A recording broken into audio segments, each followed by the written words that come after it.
To demonstrate tennis elbow, the extensor tendons are attached to the lateral epicondyle proximally, and the most commonly affected with tennis elbow is the ECRB, which is attached to the proximal part of the third metacarpal.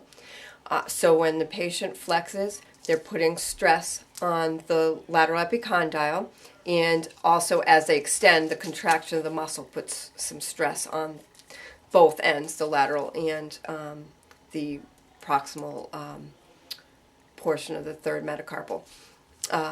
But most of the time patients don't get tendonitis at the insertion point. They're getting the tendonitis at the origin for tennis elbow in particular. So what happens if they do a lot of repetitive stress, they get a tear. And then when that tear starts to heal, but they keep using it, they re-tear it. And then it starts to heal and they re-tear it. And so they get scar tissue buildup, which is then called tendinopathy, because the tendon, there's no more inflammation, but the tendon is now actually kind of damaged and scarred. So it's all scarred up and bunched up. And that's why we do scar massage, to try to flatten that out and soften the tissue. And it also, deep friction massage has an effect on pain as well, but it's to change that tissue.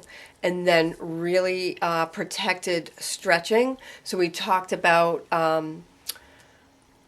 stacking the stretches. So what some therapists do is teach the patient to bend their wrist and just stretch their arm out. And as you can see, that can cause more damage to the tendon. So what you want to do is start out with the elbow flexed, bend the wrist just to where you feel a tension. So I'm getting tension there now, so I'm not going to start to extend my wrist. But as days, or maybe even in the same session, but usually a few days, I can now flex and I'm not getting any pulling. I can start to extend a little bit more.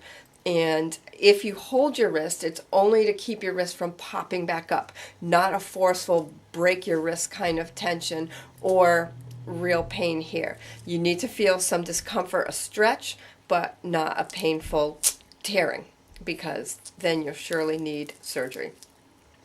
And then icing after that massage and stretch would be warranted, and then eventually strengthening.